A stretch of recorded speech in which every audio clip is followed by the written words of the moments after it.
Where's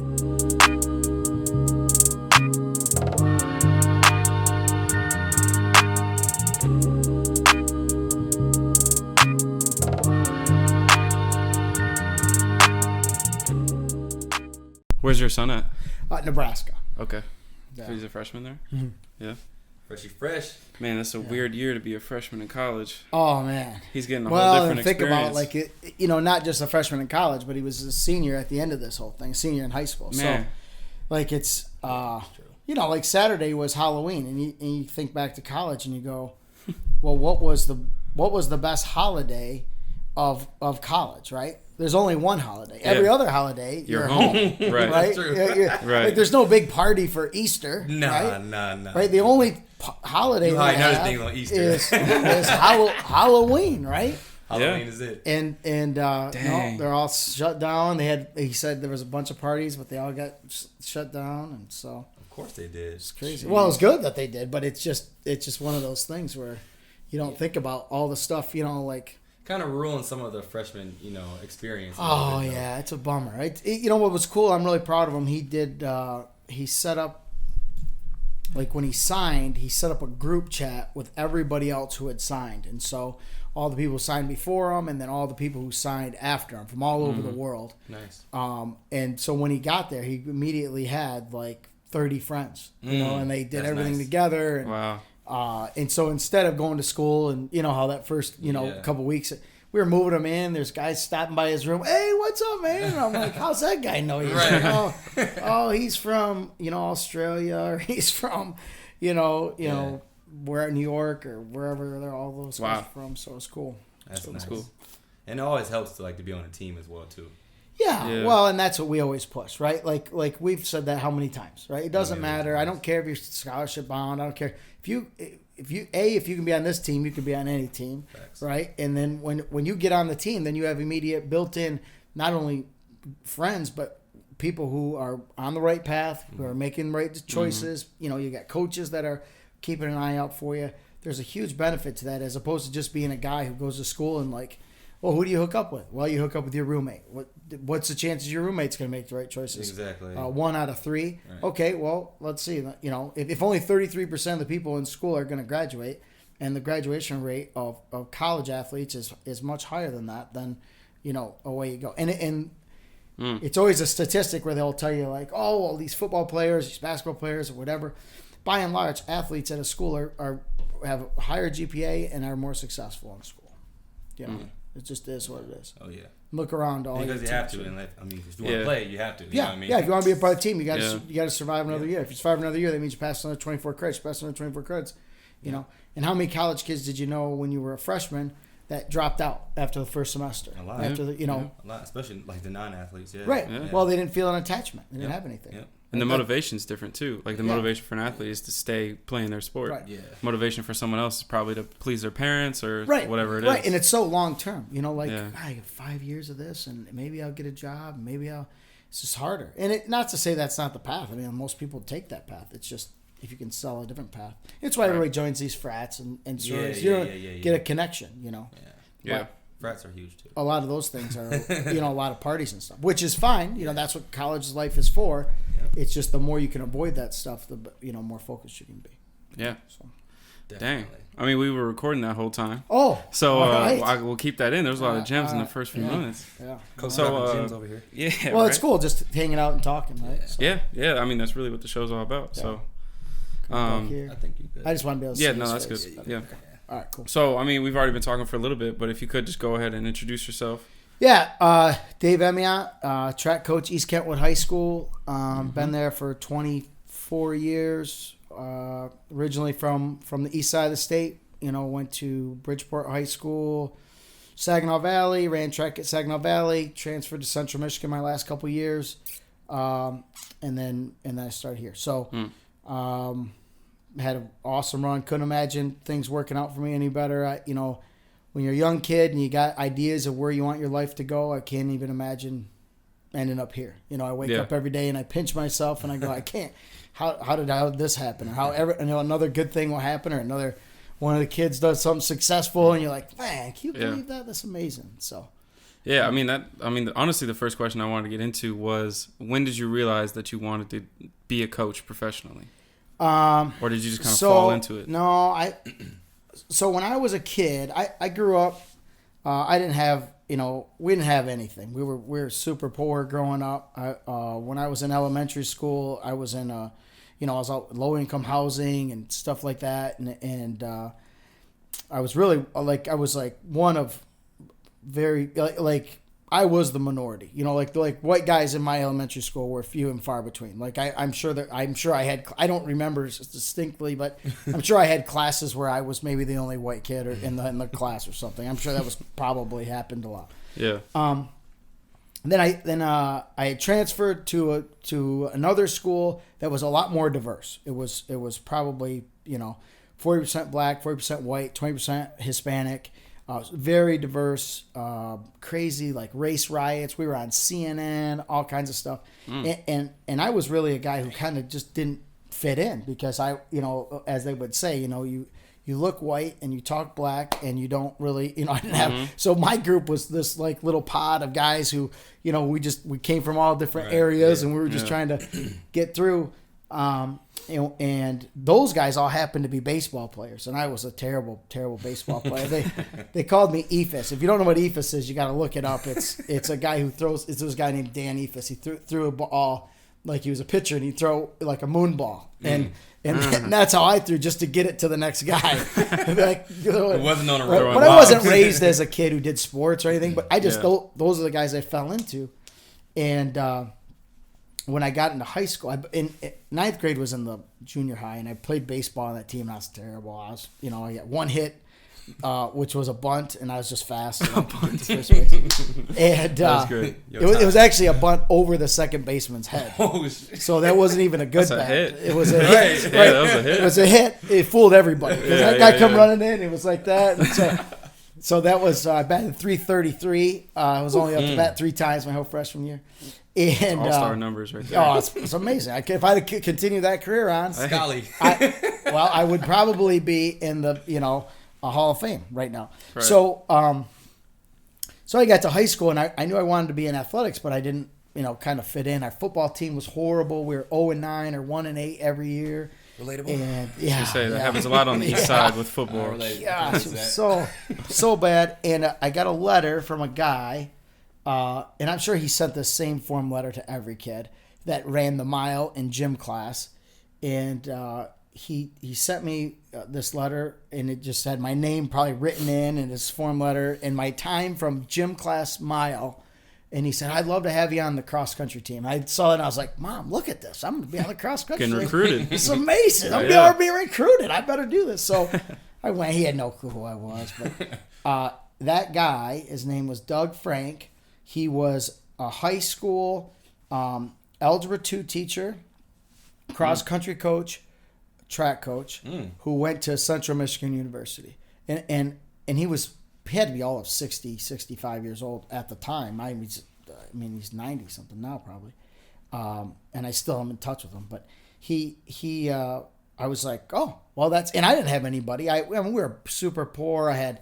I didn't have any role models really in my life or any, so he was the guy. I was like, okay, well, I could do that. I could be that. Mm-hmm. And so I really patterned my whole life after that guy. Wow. I was like, oh, he seems happy. He loves his wife, loves his kids. He's got a nice house. He brought us over. I remember at the end of my first year, at the end of the season, he brought us to his house to have he just had tacos and brownies or something.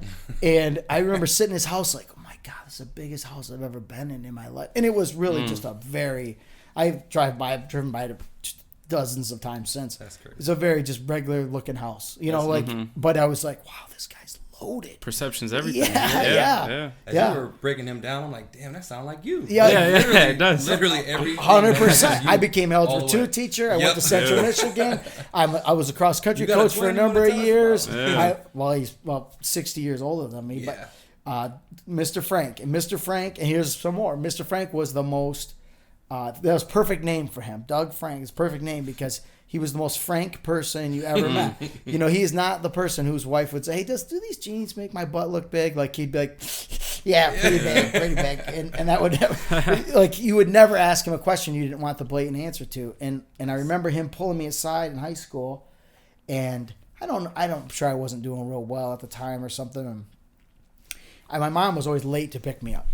Never on time to pick me up. Well, I'd always be the kid sitting on the curb for a half hour, or maybe not get picked up at all. And I lived about 5-6 miles away, down the highway, and I was like, okay, well, if I wait too long, then I'll just walk. So it's not dark. If I get if I can wait an hour, and then I'll. Right. And it'd been several times where I'd walk. It was it was whatever. I was a little 10th grade kid, and he pulled me aside one time and he goes, "I don't get you." And I said, "Well, what's going on?" He goes, "I don't get you. I don't get your life. Like, do you like your life?" And I was like, "Oh, it's all right. So on my, you always feel like 10th grader. Yeah. It's like your grades are terrible. I was in his class at the time. I was in Algebra 2 as a 10th grade at the time, and then I was on his team. And he's like, "Your grades are terrible. You don't work real hard. You don't have this. You don't have that."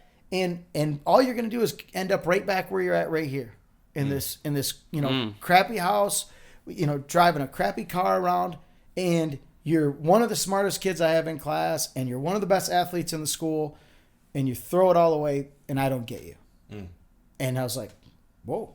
And I was really, how when somebody gives you that kind of a talk, you don't take it and go, oh, well, I want to change my attitude, and I'm going to change my, Yeah, you slouch your shoulders. And you're like, screw you, man. You're a jerk. You're a jerk, Yeah. And it didn't take long. I mean, it was probably within a month of thinking about that and letting that sit in and go, I am in control of, the two most important things, right? My attitude, my effort. And I could turn this around. I could do something. And I remember thinking, all I got to do is be him, and that's not that hard. I could be that dude.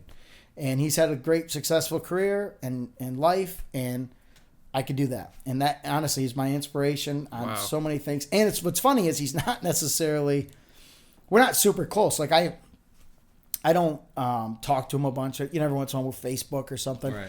It's one of those things where he's changed so many lives that I look up to him in a way that he could never imagine being looked up to, because he doesn't look at me in the same. He doesn't go like, oh, that's my son, or that's a life I've changed, or no. He's had this amazing career where he's changed so many lives, hundreds of lives. Yeah. I'm just one guy who said I'm going to be like him, and then there's other guys who did the same. I remember when we won our first state championship, and I saw him at a clinic. And I said, "Coach, look at this." Well, he'd never won a state title or anything. Right. It's like, look at this. And he goes, "Yeah, well, some people win those things just because they have really good athletes." Oh. And it was a dagger. It was a dagger. Oh, that's tough. And it's not the coaching; it's the athletes. No, right? Yeah. It was. Next year, won it again. And I go back, and I'm like, "Coach, look at this. 2 in a row. Can you believe that?" He goes, "Same athletes." Same guy. Yeah. That's funny. He's actually been a lot nicer to me the last couple of years, because obviously we've done a little bit more than that. But yeah, he has been the guy who, and that's why I wanted to be a coach. Honestly, I looked at that and I went, I could do that. And then you fall in love with your sport, and those are your younger years of coaching, is where you just love the sport, and so yeah. So that's where I was at. Nice. It's a long-winded answer there. Yeah, when he called you only get 2 more questions. We might When he called you out like that, did you know that he was right? Not really. Not right away. I mean, it took me a while, but it didn't take me that long. Like, I think he said some things. Criticism is served best, in a sandwich, right? You say something positive, you say something negative, you say something positive. And he said, "Hey, you're the smartest kid in the school, but you act like an idiot in class, and you don't do your homework, and you don't, he said, you don't work very hard, but you're probably one of the best athletes we got on the team. But look at, you're skipping out on workouts, or I know you didn't run. You're supposed to run 6 miles. I know you ran 4 and you cut across the golf course the other day, and he had me dead to rights. But when he slipped in the good stuff, and really he did it the opposite way. He was more doing negative, positive, negative. Break it down to good. Usually you're supposed to do positive, negative, positive, but that's more so if it is who he was, Yeah. But you take that stuff home and you go, God, he's a complete freaking jerk, and he's an idiot. He doesn't know anything. Well, except for the fact that I'm really smart. He knows that. Yeah. Except for the fact that I'm a really good athlete. He knows that part. But the rest of the stuff, and then eventually you're in your brain, you're like, well, he can't be all dumb. Right. He's got to have, and look at his life and look at my life. And I had, I was pretty self-aware of like what I was looking at. Like, it's a pretty rough existence we have. Like we're not living in, I lived in some of the worst places where I wouldn't, today I might not go into my own old neighborhood. It's crazy. Like I went there when I was 12, right. and I might not go there when I'm 40 because I'd be like, well, oh my God, I don't have any protection walking around here. So it was interesting. It's fun. Yeah. I got a quick question for you. Not quick, but when did you know you were a good coach? Oh, I don't know. I'm waiting. I'm still waiting. When did you figure out, verdict is out. I got a grip on this thing. Like, I know what I'm doing. Like that. Not if it's good or bad. I think when you start out coaching, you think, young coaches think it's all about the workouts and the strategies and the X's and O's. Like I went one time, I went to this clinic, and this guy who was an amazing coach, nationally ranked coach, I saw him speak, and I saw him going into the bar for lunch, and I was like, oh, I'm gonna go in there, I'm gonna buy him lunch, and I'm gonna get all of it, right? And I'm talking to him, and we get to know each other, and we happen to know some common people, and I ask him again, I ask him something else, and finally he goes, Dave, what do you want? Do you just want my workouts? And I said, yeah. He goes, yeah, I'll just send them to you. And it back then there was email, but it wasn't like you get out your phone. Like he was like, I'll email them to you. I must have asked him 10 more times during that conversation. So you're going to send them, right? Hey, give me your phone number just in case you forget. I'll call you. He sent them. I thought I had gold. I was like, this is the best coach in the country. I have all of his workouts. How could I not be great?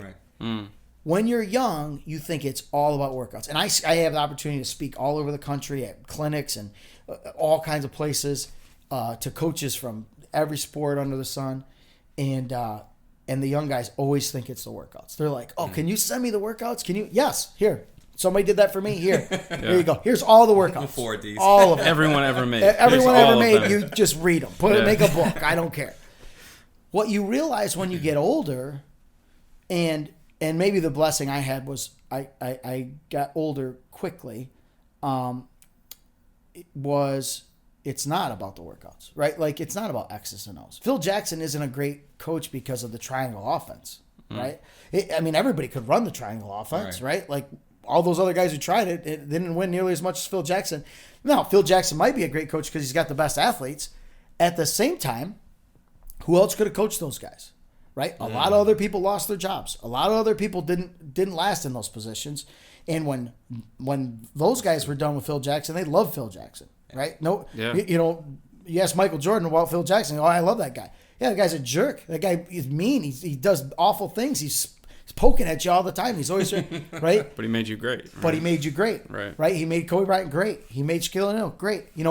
So what you realize in coaching is it's not the X's and O's. It's not the triangle offense.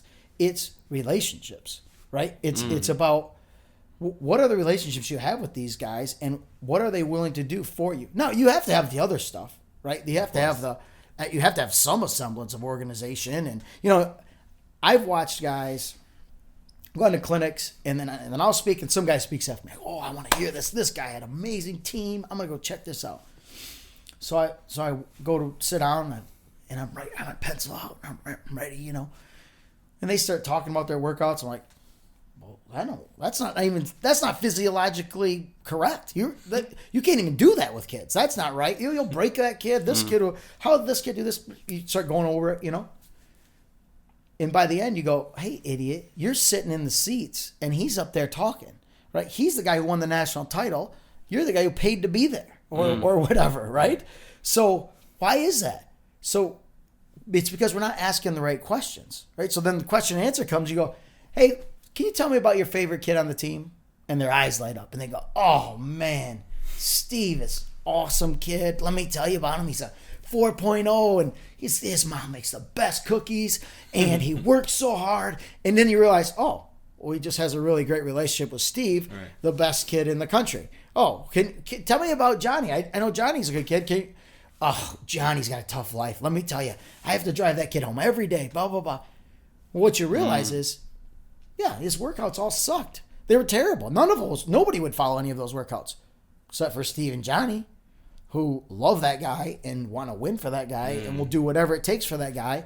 And that's the part that's important, right? That it's the relationships, right? So what makes somebody a good teacher? Well, they're all teaching the same thing, right? Like you have some math teachers that you loved and you have some math teachers that you hate. Facts. Yeah. Well, they're all teaching the same material, right? While a history teacher might teach different topics, math teachers have the book. It's the same book. They're all doing section 1.2 followed by 1.3 followed by 1.4, right? And you hate your geometry teacher, and I love my geometry teacher. Well, they got the same plan. They're both running the triangle offense, right? Mm-hmm. Well, why do you hate yours, and why do I love mine?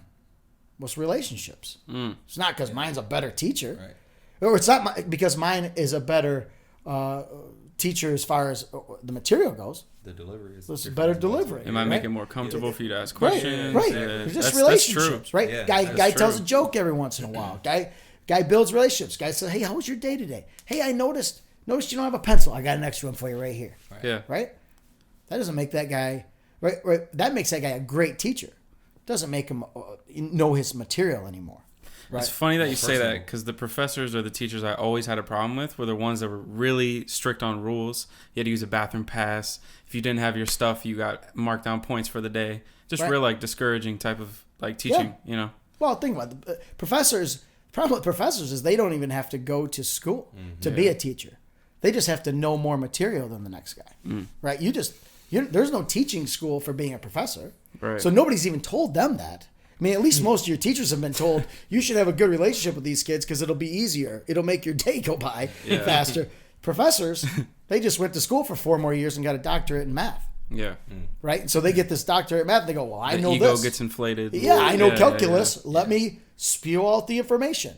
Well, I can read the book, right? I need you to help me here, right? I need to build a relationship. And those were the professors that you liked. Yeah. Right? The ones that you actually had a relationship with, and the ones that you understand it, break it down to you, not just spitting the book out.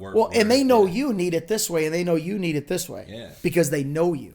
You got to be adapt. Yeah, and that's what makes somebody great, right? Yeah. That's not just good, but great, right? That's relationships. What makes a great manager, right? You have a manager at your job, right? One guy is great, one guy might not be so great. What's the difference? One guy really cares about you. They both know how the company works. They're both aware of that we're making these widgets and we got to get more of them out, right? Yeah. It's just one of them somehow is more productive. Why is that? Yeah. There you go.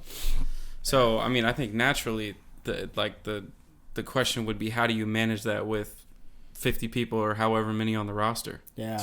Well, 150. Yeah. 150. Yeah. You can tell I wasn't on the track team. I don't know how many. Right. I mean, it's the biggest team in the school. Yeah. It's the biggest team. Our team is amongst the biggest teams in America almost every year.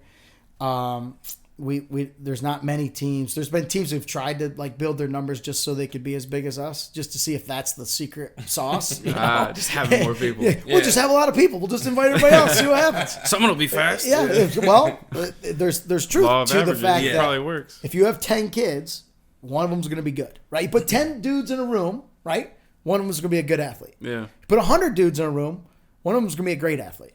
So if I put 100 kids out there, then I got 9 good ones and 1 great one. We're going to win a lot of stuff, right? That was always my math brain working. Okay, it's numbers. I can do this. Yeah. But you're exactly right. Well, how do you do that with more kids? Because the team next to us, the team that's taking second place a lot of times has 28 kids on it. And they're all good, and they're working really hard with those 28 kids. And they have more chemistry probably because it's a smaller group. No, they don't. But you would think they did, What do? We build relationships beyond relationships. So we build those kids together and we bond those kids and we put them into pods. And each one has a little pod of this group is hurdlers and this group is sprinters and this group is this and this. And then they got to build and it's the coach's job of that group to build relationships within that group. And then it's my job of the entire group to build relationships between the groups. Mm-hmm. So when people are on our team, the sprinters know what the distance guys are doing and what they're supposed to do. And when Johnny loses a distance race, the sprinters go, man, what happened to Johnny today? On any other team, when their distance guy loses, the sprinters go, who's that kid? What's his name? They don't have those relationships. Yeah. The offense, like in a football team, the offense doesn't necessarily know the defense because they practice separately, right? For us, it's always about, hey, let's talk about what's going on with Steve today, or let's have a session where we're going to talk about character. We do a character speech with all those kids every single day. 15 minutes every day starts with the same, 15-minute character speeches that we've been doing for forever. How to find a girlfriend, how to shake hands properly, shaking hands. Being on time, right? And I'll do 15 minutes of basically stand up about being on time, and it's not. I don't think it's boring. Probably some people think it's boring, but I mean it could be long-winded sometimes, but it's. We try to be funny with it, and we try to give representations and stuff. But by the time you go through 4 years of those, and you've heard each of them 3-4 times, it's embedded in you. And then you go, well, I'm not gonna be late. Why would I? That's disrespectful. Being late's disrespectful. Why would I be late? Why wouldn't my boss give me a raise if I'm gonna be late every day? On time is late. On time is late. That's right. That's it. Early is on time. That's right. Yeah. And to this day, I still live by that quote. Yeah. Well, I'm still figuring that one out. Well, think about it. If you're supposed to meet somebody at a place and you're on time and they show up late, or if you show up 5 minutes early and you get to pick the seat, I get to pick the seat away from the door. I get to pick the seat where I get to view the entire table. You get to pick the seat that's available. There's a difference in that position, right? If I show up at a dinner, and there's a round table of 8, well, there's a better seat on that table. There's a best seat on that table. I can guarantee you one thing: I get the best seat. Nobody's ever got the best seat beyond me. You probably know that to be true, right? Because I get there early. I've already scoped out that table, and I know which seat I want. Even if they're waiting to seat us, I know that's our table, and I already start looking. I want that seat right there. I want the one where my back's to the wall. I can see the door as everybody else enters. Yep. I can examine it when my girlfriend goes to the bathroom or my wife goes to the bathroom. I can watch my wife go to the bathroom. I can watch my wife return from the bathroom. Mm-hmm. I have all those things going on in my head for something as simple as sitting at a table. Man. Just like that. Dropping gems, man. So going from there, like talking about it from the athlete's perspective, I'm sure you've had a lot of great athletes who were average talent, but just had those X factors. Yeah. So for the young athletes listening who are in that situation, or employees in a work ecosystem, what would you say is the X factor that makes someone great? You can only control 2 things. And I already mentioned it today. It's attitude and effort, right? That's all you got. You don't get to control what's going to happen today. You're the athlete, right? You're going to get told what offense we're going to run, what defense we're going to run. There are very few people who get to tell the coach what's going to go on today. And sometimes they're so great that's easy. But we're talking about the person who wants to go from good to great, right? Average talent who wants to get to greatness. The work environment is nothing like the athletic environment in this way. In athletics, God's only given you so much, right? And you go to work, nobody's going to ask you to run the 40. Nobody's going to ask you to, can you jump up there and get that off the shelf? No, there's a ladder. We'll just get the ladder, right? But you can always control your attitude and effort. Who doesn't want somebody who works hard every day with a great attitude, right? You'd want that from your garbage man, right? Yeah. You'd want that from your girlfriend. You want that from anybody you would hire. So the kid who's coming in with a great attitude and giving great effort every single day always rises. And we've had freak athletes. We've had amazing kids on our team. Kids who've gone on to be NCAA All-Americans, kids who've set school records at Big 10 and Big 12 universities, Olympians. We've had, you name it, we've had it. attitude and effort, and how fast do you grow up to get there, right? So the reason why we don't give full, most grown men give attitude and effort every day. Oh yeah. Right? You don't work with many people who come in with bad attitudes and give terrible effort because they get canned. Yeah, they get fired. And then they go to the next job and they go, maybe I should have a better attitude today. Yeah. Right? So why is that? Well, because it's maturity, right? Everybody grows up between 14 and 40, right? Not many 40-year-olds that are immature, right? There's not many 14-year-olds that are mature. But when they are, and they're mature enough to understand that I can only control these couple of variables, and they take advantage of that, their curve is fast. It's the kid who gets told when he's 13 years old he's going to end up in the NFL. Yeah. That doesn't put in the time, doesn't have to have a good attitude or effort. I don't have to give effort. I'm already more talented than you. I'm way better than you. In fact, I'm so talented, you couldn't catch me on your best day compared to my worst day. That's true. That is true. There's kids who are talent. There are kids who walk onto teams that have more talent that nobody else, no matter how hard they work, could catch them. Yep. Happens all the time. Happens. We see it every day, right? What sports team do you not know? Now, that kid slowly gets weeded out.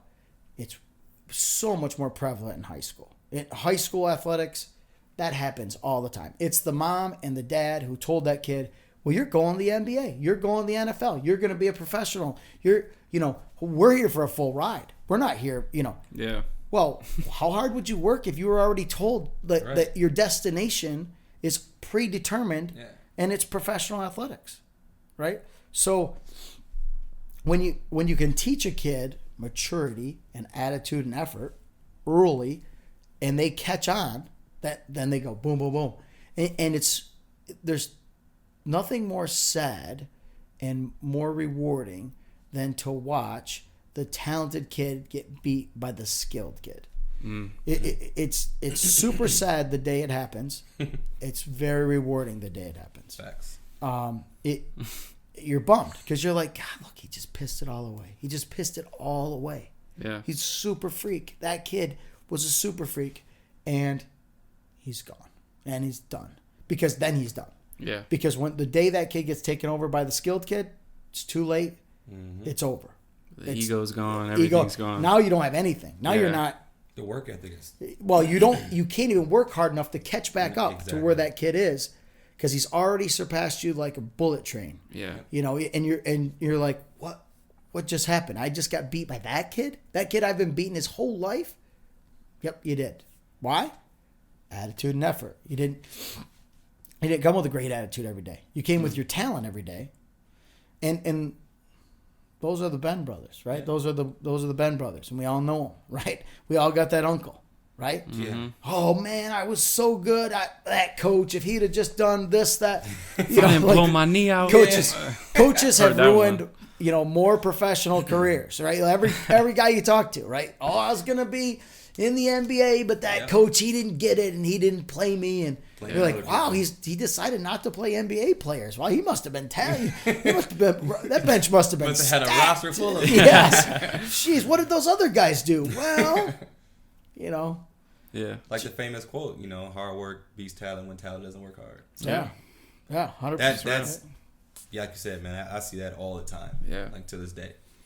Yeah, you even see it with like NBA guys. Oh, they'll make it to goodness. the NBA and then the work stops. And flame right. out. Yeah. They'll be the crazy. best player in the college and best player ever, get to the NBA and all of a sudden can't make a shot. Well, look at like John Wall.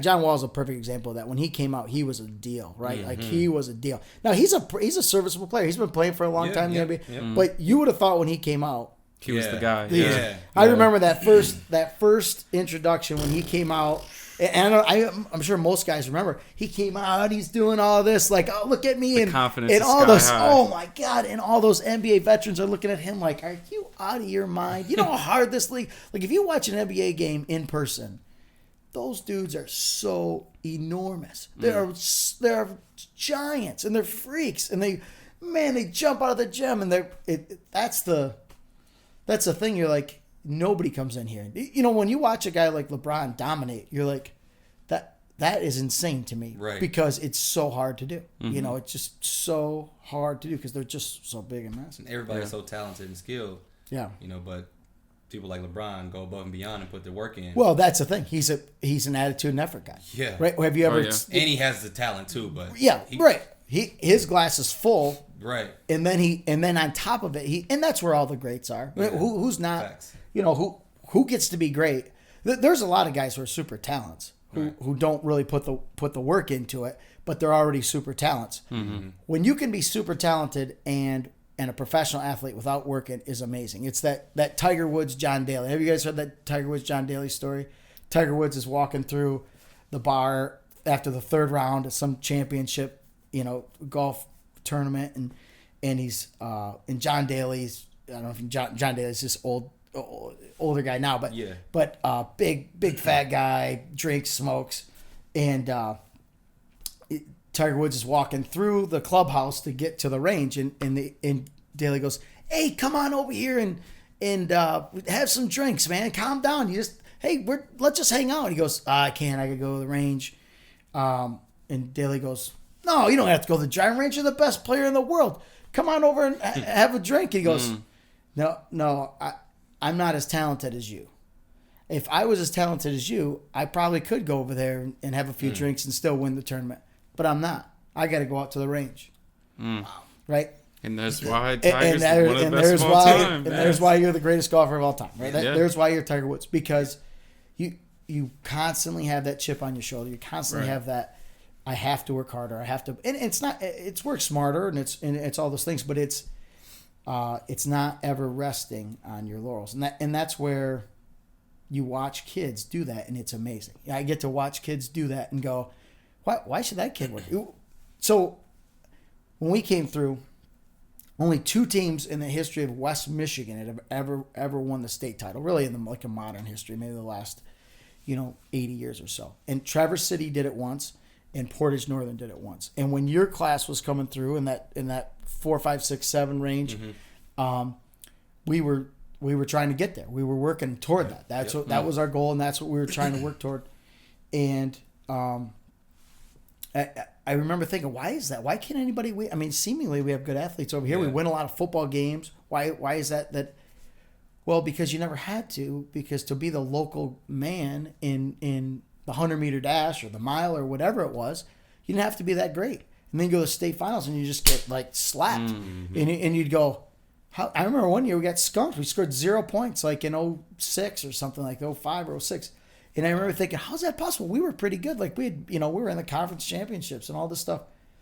And realizing that it's because we were only trying to compete with the people that we competed with. The only people around us. Right? In the conference. Just be as good as these people in the conference, and then then we start ramping it up. Okay, how do we get into that meet? How do we find that competition? It's just like our basketball coaches going out and we're going to play the best and let's just see what happens. It's okay if we lose. You have to understand that's what championship looks like. And it's like the people who knock on the door. All these great teams, these pro teams that knock on the door year after year after year, and then they finally have a breakthrough. Mm-hmm. Well, why? Because when that was over, they went back and worked harder. And they went back and worked harder. And they went back and worked harder. And then all of a sudden, there they are. Yeah. Dancing. Yeah. So you have all this success, multiple years in a row and for this long span. How do you, or have you dealt with complacency at any point in your career, and how have you dealt with it? Or how have you managed not to have it, if you haven't? Well, no, I think we've had bouts of it. Certainly as a coach who, so East Kentwood High School track and field in a nutshell. When I took over in 2004, we had won, since 66 to 2004, we had won 29 conference titles. So out of 38 times or something like 38, 39 times, they'd won 26 conference titles. That's a pretty good team, right? I mean, that's a good squad. They won 5 regionals in that time span. That's a solid team, right? When I took over in 2004, I was the 3rd coach we'd ever had. And there was Pat Patterson, who the stadium's named after. There's a guy named Chuck Drenick, and then there was me. And so that year in 2004, we lost 2 dual meets. I was the first coach in the history of our school to lose 2 dual meets in a year. So we took over a good program. This was MLive forum days where guys could write whatever they wanted. Right. I had people trashing me on the track forum, which nobody probably even read the track forum except for me. I was the only guy reading. They knew you'd see it. Yeah, I was the only guy, reading like Fast Guy 207s, whatever, but I printed all those out. So we lost two dual meets. We go and we win the conference meet, and by all the moons and the stars line up, and we end up winning the conference championship in a 3-way tie with 2 other teams. And I remember a coach coming up to me, Coach John Shillito, football coach, great football coach in the West. He was our coach at the time. He was our throws coach at the time. He said, "This is the greatest win of your life." And I said, "I know, it's amazing." He said, "No, I mean, this is the greatest win of your life. You'll never feel this way again." And I went, "Wow, really?" And he had won state titles in football and stuff already. And I was like, whatever. He's just being a curmudgeon. He's just an old guy, whatever. He doesn't know, I'm going to win all kinds of stuff. And a day or two go by, and I go, "Hey, why'd you say that? Why, you think I'm never going to be good?" He goes, No, you're going to be great. It'll never feel like that again. You'll never be an underdog again. For the rest of your career, you will not be an underdog. Every win from now forward will be an expectation. There's the one time that you could feel like you were the underdog and you didn't deserve it and you won it. And you don't get to feel that way very often when you're a great coach. And I was like, "Oh, that's heavy shit, man." Whoa, blow my mind. So he wasn't wrong. Every win since then has been a relief over a joy. Sadly enough, it's been predetermined. We've had losses that we thought we were going to win that we didn't pull through. So that's even worse than winning and just being like elated. I haven't had many times. I mean, we had one time you guys threw a bucket of ice over me. We won the first team state championship. That was a great day, but that was just a day full of stress and number crunching. And when we got to the end and I knew we were going to win, I was like, "Oh, thank God." I remember these guys. Bus. You guys had fun, and the kids have got to feel the joy, which is really the point. I don't need to feel the joy. You live through them vicariously. Yeah. Oh my God, I get to. All I get is to see these guys smile. He was stressing out so much on the bus ride there. I remember him cranking the numbers and "Okay, we got to do this, we got to do that." I'm like, "Oh shit, this is some serious stuff." Well, and I still have pictures on my wall of you guys dumping ice on my head, and I got them all in. It's a series because back then, somebody's just taking pictures. It's a series of me running from you guys, and then somebody holding me. It's, KJ's holding me, Everett's throwing the bucket, Deontay, everybody's running around, and that was a great day. It was fun. Yeah. The most fun for me was watching those guys smile. Right. A couple years later, we win our first state championship. We lose a state title by a point. The next year we win. Following year we win. We win a national championship. You'd think, okay, we won a national title now. This can be a great day. I remember the day of the national championship being just completely relieved, completely exhausted, completely relieved. We had this really cool picture. It's actually my Facebook banner or whatever it is of all of us just getting this. We're all smiling. I'm telling you, 5 seconds after that picture was taken, everybody went like this.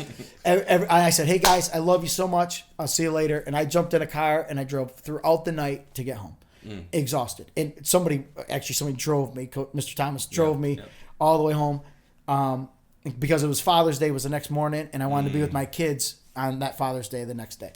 Wow. And it's not a. I would say to young coaches, be careful what you wish for. One. Work for it.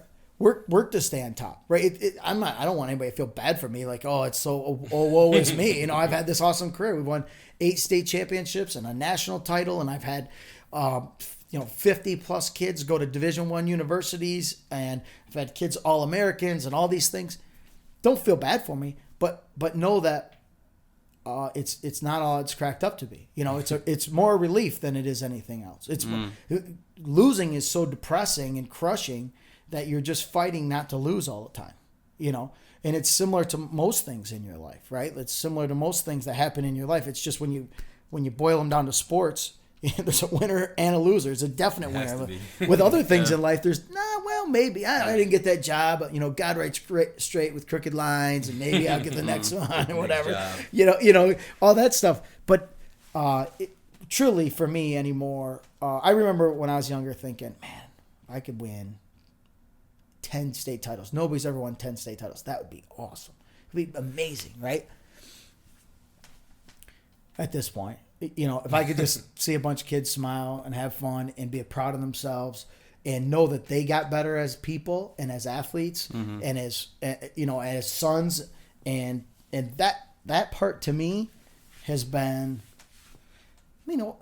like kids get married and they invite you to their weddings, and kids have, they have babies, and you're getting that first picture of that kid before even the dad is getting it, right? Like that stuff to me is just awesome, and it is, coaching is the biggest joy. Like to choose to be a coach is a huge joy. Could I go make more money doing other things?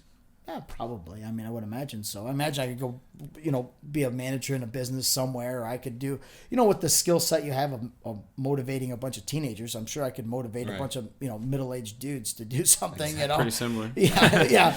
But it has been the ultimate joy, for sure. Speaking on that, have you ever thought about going to the next level? Man, I was just about to ask I know you got offers. Yeah, I've had a lot of opportunities. Sure. I've had some really cool meetings with coaches. One time I was speaking in another state, and I sat down, and I was meeting up with a buddy of mine and who was a college coach, and he was assistant at a university that we've all heard of, and right next to me sat the head coach. Right across the table sat another assistant coach, and they said, "Okay, we want you to, and blown away." Right, blown away. Me, little old me from Bridgeport, Michigan. Right, somebody actually cares to offer this awesome opportunity to. Right. Those jobs are not easy. Those jobs, if you're good in college, you got to move. If you're bad in college, you got to move. If you're good in college, you got to go to somewhere better. If you're bad in college, you got to go somewhere worse. Right, you get fired, or you got to move up. You can't stay. You don't get the top-notch job right away. So when it's time to be offered the top-notch job, if you're great, let's say you're great. Let's say I've had as much success in college as I've had in high school. Well, then I couldn't stay at that job. I'd had to go to another job. Then I had to go to another job. And at home, I have 3 children. And ultimately, my number one job in this world is to be a dad and to be a father. All this other stuff is cool, but that's my number one job, right? My number 2 job is to be a teacher. My number 3 job is to be a coach, right? So coaching is a little bit further down the line. Right. Do I now want to take the coaching job and put it number 1 and say to my family, okay, now we're going to move, okay, to Indiana, and we're going to be a part of this for a little while, and then if I'm really good at this, which I think I could be, then we're going to move to here. Mm-hmm. And then we're going to move to here. And take them out of East Kentwood High School? Like, are you crazy? Right. But there's no better school in the country than East Kentwood High School. I couldn't put my kids in another better place than that place.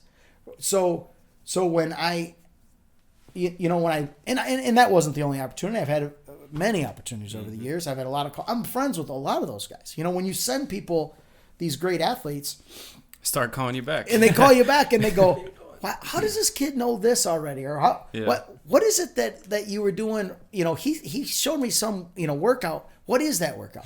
Oh, it's this thing. You know that. It's so-and-so's does it down at A&M. No, I didn't know that. Can you show me? Yeah, I'll show it to you. Vince Anderson at A&M, he showed it to me underneath the bleachers at a meet somewhere. I'll show it to you, sure. And then you start to gain some respect in that world. I think that opportunity will be there in years down the road. Right now I have a 7th grader. My only goal is to have that kid graduate East Kentwood High School. Right? I have an 11th grade daughter who's a great pole vaulter and volleyball player. My freshman son Colton is at Nebraska right now, and so he's out. If that was my only concern, then I could go somewhere. Yeah. Mm-hmm. But I will ride this out until probably my youngest son graduates. And then that same year I can retire as a teacher. I have 30 years of teaching in.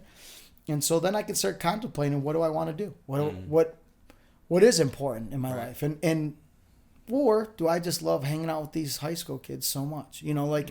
Those college jobs I just don't think they're all they're cracked up to be. I don't have many buddies who do that who are happy. I go to the national convention every year with all the college coaches. I'm one of probably 25 high school coaches that are there, and then there's several thousand college coaches, and man, there's a lot of miserable stories. All guys over there. A lot of stress. Well, and the half of them are like, talking to me because they want to pick up kids. Mm-hmm. The other half of them don't want to talk to me because I'm just a high school guy and I can't help them move up the ladder in the college ranks. Mm-hmm.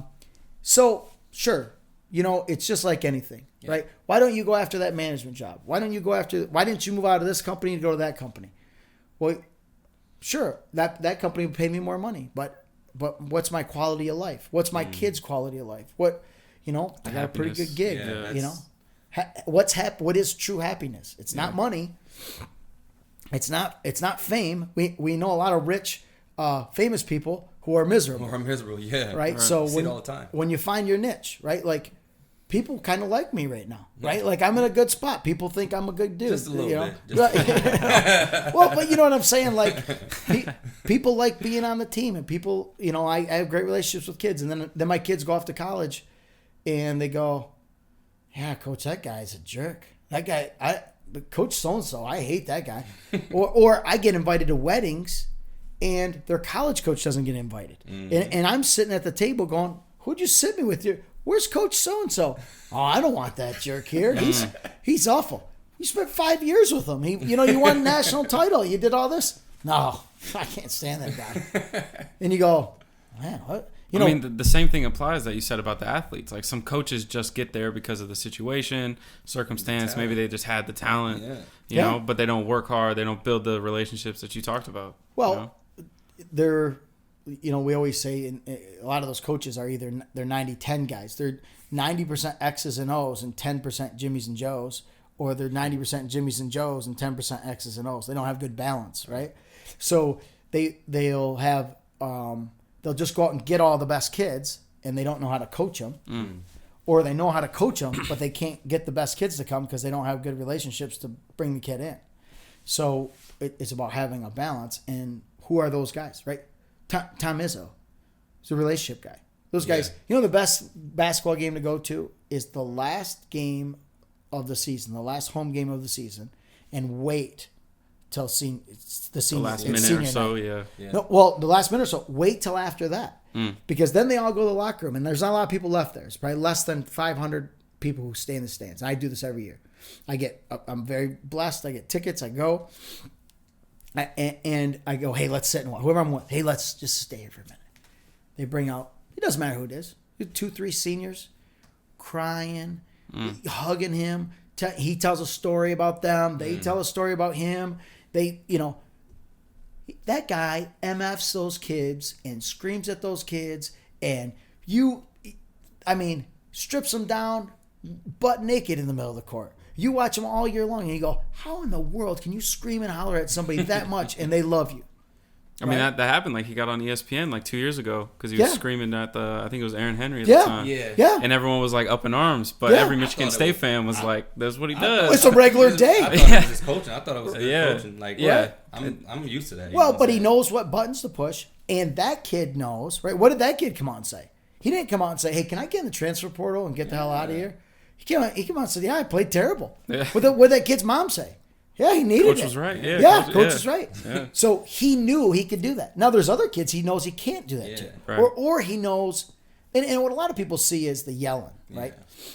People are coaching's not about the yelling, but people see that part of it, and then they get a job coaching basketball, 8-year-olds at the courthouse, and they're screaming at them like they're, I go and watch our kids play, and then next to us will be like some 10-year-old team, and I'll watch them, like some dad screaming at these 10-year-olds about get up and down all this, like he's Tom Izzo, and you go, yeah, well, you watched it during the game, but what you didn't see is after the game when he put his arm around that kid, or before the game when he said, hey, how's your grandma doing? I know she's sick, or so.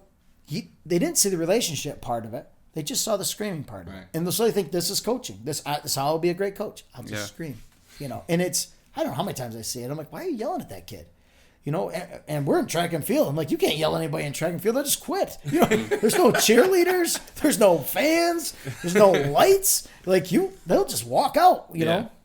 Yeah, and it's also like what you're screaming, right? Like I listened to an interview with Izzo, and he talked about it, before the season starts, they'll have all the players write down their goals. Yeah. And that's typically what he's yelling at them. Is like, I thought you wanted to go to the NBA. I thought you wanted to be the best on the team. Yeah. Like scream that at him. Like that's not just yelling at you that you're bad. Yeah. That's like a reminder, constant. Take away the foul language, right? And just focus on the words. Mm-hmm. Is it criticism, right? Or is it just him, being mean? Right. Right. If you just put it to words, it's just criticism. It's just constructive criticism that you have to take. Right. Or don't. There was another guy on the bench who, and they always seem to take it, right? He doesn't have a bunch of kids who leave. I think, very few times. I think the fact that you were so, personable, like that you cared about us, what I'm saying, that made me, okay, this guy cares about me. I want to work hard for him because he cares about me. And then on top, you're a good coach. And then I start seeing results. On top of that, I'm like, okay, he knows what he's talking about and he cares about me. Even though we got into a lot of arguments, what I'm saying, but but hey, it worked, and to this day, you're still one of the best people I know. So. Well, I appreciate that, but it's relationships first, right? Yes, relationships. It is. I always say, men bond at war, women bond to go to war.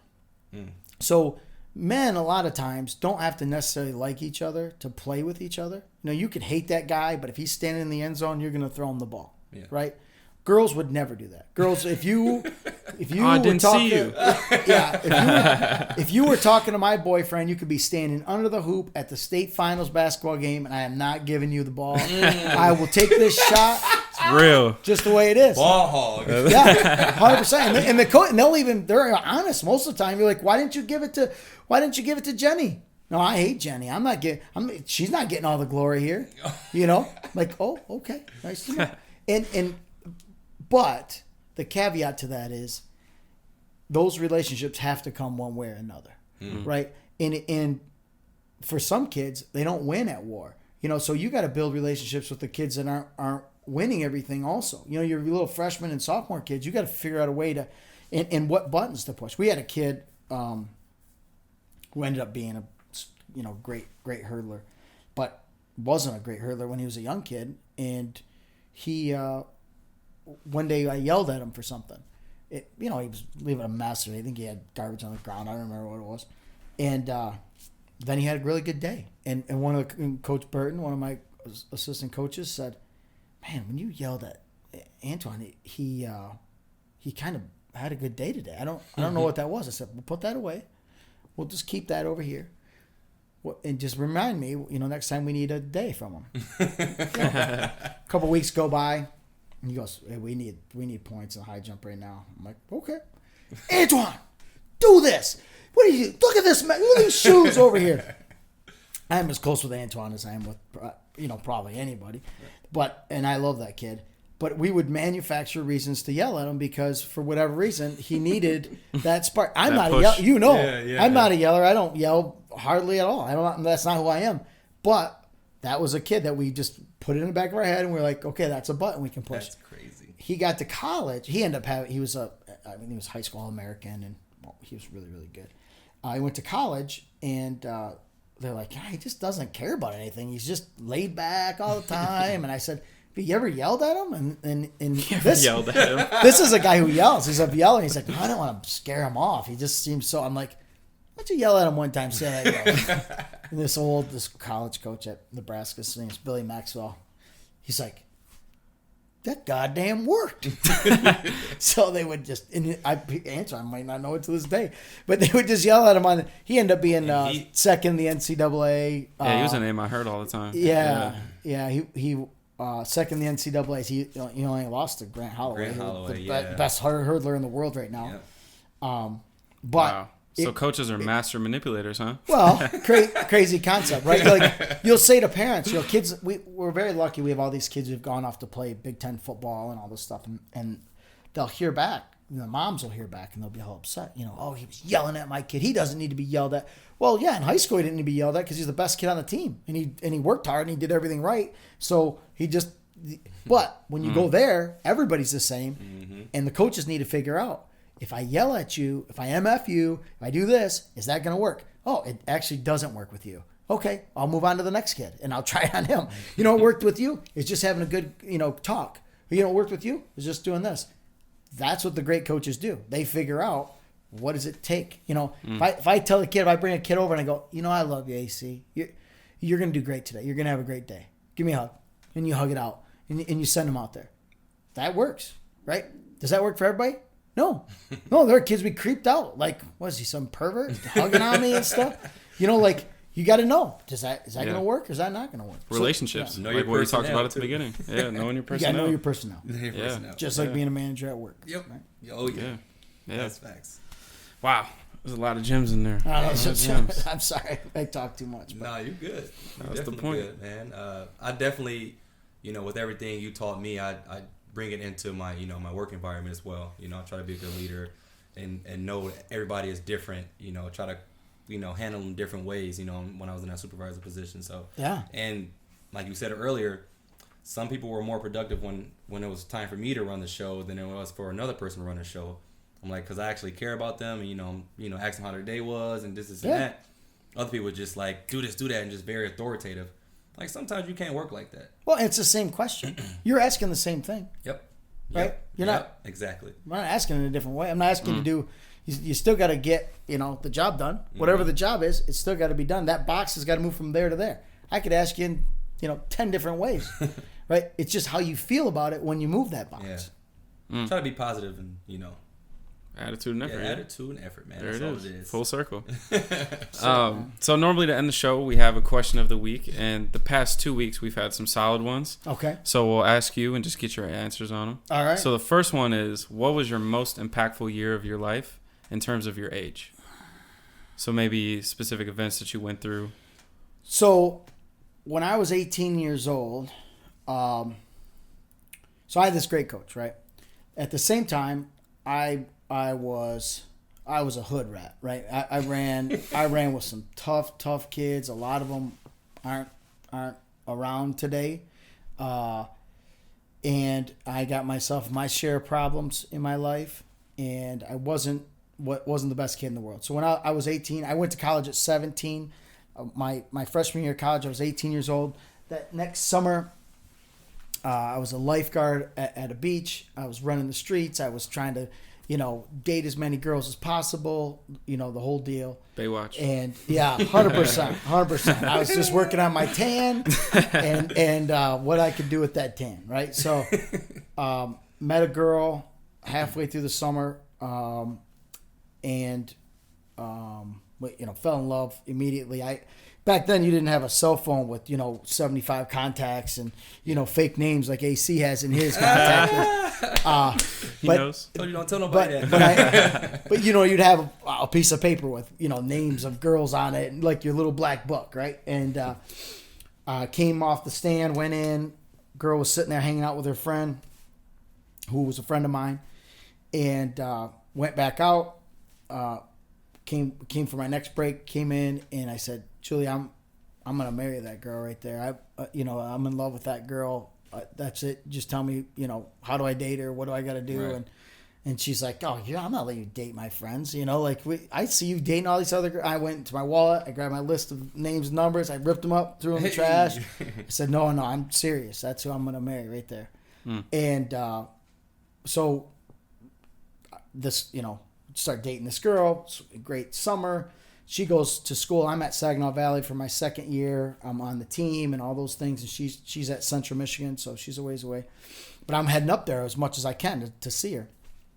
And I'd go up there, and these are all the same people. Her roommates, her friends. I'd met all these people in the summer, and I'm good time Charlie, right? Like, I'm always like, it's on, right? We're partying, It's party time. And so I get there, and now it's school, right? We're all doing school, and I'm like, dude, let's go. What's going on? It's Tuesday night. Let's get going. What are we? I thought this was supposed to be a party town, and Central. And she goes, are you, and she pulls me aside. I remember this. She doesn't remember this conversation, but I remember this conversation. She said, "Are you stupid or something? I don't understand. I thought you were smart. I thought you said you were smart." And I'm like, "Yeah, I'm pretty smart. People think I'm smart. I don't know." She says, "Yeah, but your grades are terrible. You told me you had terrible grades your freshman year of college, and we got to study. We got books. We can't go out and party on a Tuesday night. We got to read this book. He's got to take a test. She's got to do this. You're up here trying to party all the time. We got to get this. College is important to me. If college isn't important to you, yeah, let me know, because I'm not trying to marry somebody who's a loser. And that was huge. Jeez. This is a woman I'm going to marry, and we've been dating for 2-3 months now, and I knew this is it, right? So I spent the rest of my college career trying to prove to her that I was smart, and I went back to school and I did great the rest of that year. Transferred to Central. When I transferred there, she left. She graduated early.